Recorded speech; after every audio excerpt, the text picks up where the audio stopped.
Konnichiwa, minasan.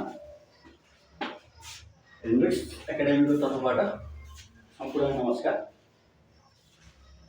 October intake 2026 को लागि interview preparation classes, language classes भइरहेको छ। तपाईहरुले हाम्रो हेनरिक्स एकाडेमीमा आएर जापान जाने सपना पूरा गर्न सक्नुहुनेछ। र सँगसँगै तपाईहरुलाई एउटा कुरा भन्न चाहे, तपाईहरुले N5 N4 गरेर जुन स्टुडेन्ट भिसा जान चाहनुहुन्छ उहाँहरुको लागि भनेको फ्री ल्याङ्ग्वेज क्लासको हामीले व्यवस्था गरेका छौं। अब हामीले अघिल्लो भिडियोमा पढ्यौं लेसन 1 को भोकाबुलरी मिनिङ पढ्यौं। अब त्यो मिनिङ पढिसकेपछि तपाईहरुलाई याद आइसकेपछि तपाईले गर्नुपर्ने के हुन्छ भने तपाईले रेन्सु ए, रेन्सु बी, रेन्सु सी खाइबा पढ्दाखेरि तपाईलाई मिनिङ त अनिवार्य रूपमा चाहिन्छ। र सँगसँगै भनेको तपाईलाई के चाहिन्छ अर्को भनेको तपाईलाई चाहिने भनेको चाहिँ तपाईलाई ग्रामर पनि चाहिन्छ है। अब यो ग्रामर लेसन 1 मा तपाईहरुले पढ्नुपर्ने ग्रामर भनेको लगभग 6 वटा ग्रामर रहेको छ। त्यो 6 वटा ग्रामर भित्र सबभन्दा पहिला तपाईले पढ्नुपर्छ कुन विषय भने जस्तै नाउन 1 वा पार्टिकल नाउन 2 देश भनेको वातासी वा डट देश। एक्जाम्पलको रूपमा रेलीको रूपमा के छ हेर्नुस् त, वातासी वा रामु देश, म चाहिँ रामु भनेको वातासी वा रामु देश, म चाहिँ रामु हुन्छ। तर यो नाउन 1 नाउन वा पार्टिकल नाउन 2 देशको सर्ट फर्मको रूपमा चाहिँ वातासी वा दाको प्रयोग गरिन्छ। बुझ्नुस् ल, वातासी वा रामु दा भनेको सर्ट फर्ममा चाहिँ हामी देशको ठाउँमा के राख्न मिल्छ, दा भनेर हामीले प्रयोग गर्न मिल्छ।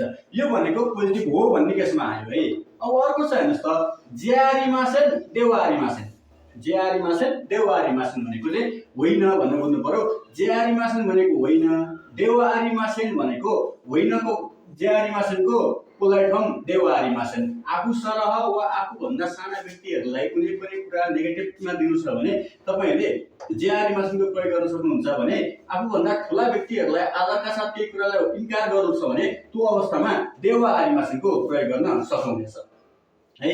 के छ हेर्नु त फर्मुला, नाउन 1 वा पार्टिकल नाउन 2 ज्यारिमासेन देवारिमासेन छ। अब यसलाई सर्ट फर्ममा बनाउँदाखेरि तपाईले के बुझ्नु पर्छ, ज्या नाइ देश देवा नाइ देश, ज्या नाइ देश देवा नाइ देश भनेको यसको एक्जाम्पल के हुन्छ भने त वातासी वा गाकुसै ज्यारिमासेन, म चाहिँ विद्यार्थी होइन। अहिले अब के गर्नुभयो, वातासी वा गाकुसै देवारिमासेन, म विद्यार्थी होइन, एउटा पोइन्टमा पनि बनाउन सक्नुहुन्छ है।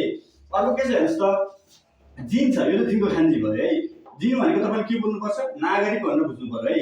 नागरिक यसमा हेर्नुस् त के छ, के भन्छ यसले भने कुनै देशको पछाडी जिन आउँदा त्यो देशको नागरिक हुन्छ भनेर बुझ्नुपर्छ तपाईले है। कुनै देशको पछाडी जिन आयो भने त्यो देशको नागरिक हो भनेर बुझ्नु पर्यो। जस्तै एक्जाम्पलको केसमा हेर्नुस् त के छ, नेपारू छ हो, नेपारू भनेको नेपाल भइहाल्यो। अब नेपालको जिन भनेको नेपाली नागरिक, सिटिजन भन्ने कुरा है। नेपारू जिन भनेको नेपाली नागरिक है। जस्तै अब इन्डियालाई हामी के भन्छ, इन्डो भन्छ नि त।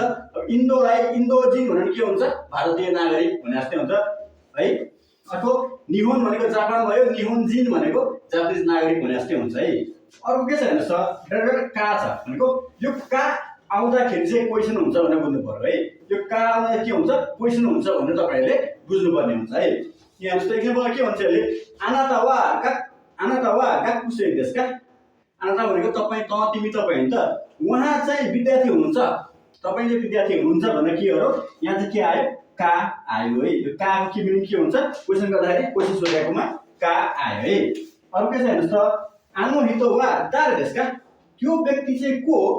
अर्को आनो खाता वा दार देशका, उहाँ व्यक्ति चाहिँ को हुनुहुन्छ भनेर गर्दाखेरि के आयो, क्वेशन आयो। नेपालीको क्वेशन मार्क यो भयो भनेको हामीले यो गर्दा के हुन्छ, जापानमा क्वेशन गरे का हुन्छ भनेर बुझ्नुपर्छ है।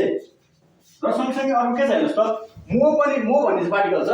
मो भनेको नेपाली मिनिङ के हुन्छ, पनि भनेर बुझ्नु पर्यो है। मो भनेको के हुन्छ, पनि भनेर बुझ्नु पर्यो। यसमा के भन्नु पर्यो, कुनै पनि कुरामा सेम आउँदा मोको प्रयोग गरिन्छ भनेर बुझ्नु पर्यो है। के को प्रयोग गरिन्छ, मोको प्रयोग गरिन्छ भनेर बुझ्नु पर्ने हुन्छ। जस्तै एक्जाम्पलको रूपमा के छ हेर्नुस् त, वातासी वा गाकुसै देश, म चाहिँ विद्यार्थी हो। वातासी वा गाकुसै देश, म चाहिँ विद्यार्थी हो। रामु सामो गाकुसै देश, रामु जी पनि विद्यार्थी हो भनेर के गरे क्वेशन गरे। एन्सर डी हो नि त। भनेपछि सेम गाकुसेई गाकुसे भनेको सेम भयो नि त।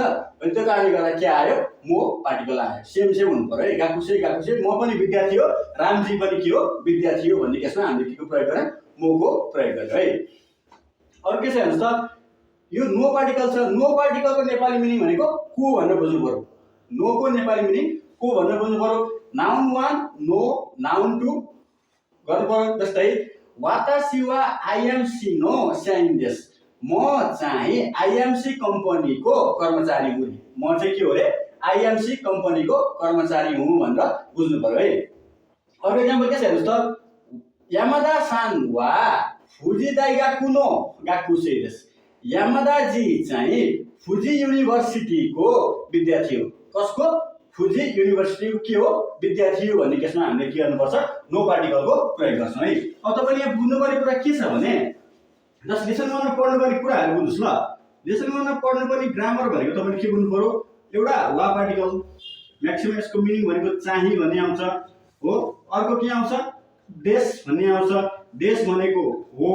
अर्को ज्याआरिमासेन अर्को भनेको के हो सँगसँगै देवा आरिमासेन भन्ने आउँछ है। ज्याआरिमासेन देवा आरिमासेन यसको नेपाली मिनिङ भनेको होइन भनेर बुझ्नु पर्यो। जस्तै अर्को आयो का भने के बुझ्नु पर्छ अब यो क्वेशन गर्दाखेरि का को प्रयोग गरिन्छ भनेर बुझ्नु पर्यो। अर्को के छ हेर्नुस् त मो छ। मो भनेको पनि भनेर बुझ्नु पर्यो। अर्को के छ हेर्नुस् त नो छ। नो भनेको को भनेर बुझ्नु पर्यो है। बुझ्नुभयो भनेको के बुझ्नु पर्यो वा चाहिँ देश हो। ज्याआरिमासेन होइन देवारिमासेन पनि होइन का क्वेशन गर्दाखेरि प्रयोग गरिन्छ। अर्को मो भनेको पनि नो भनेको को भनेर तपाईले बुझ्नुभयो भने लेसन 1 मा रेन्सु बी गर्न तपाईलाई गाह्रो केही पनि हुँदैन है त। आजको लागि यति नै। आइगातो गोजाइमास।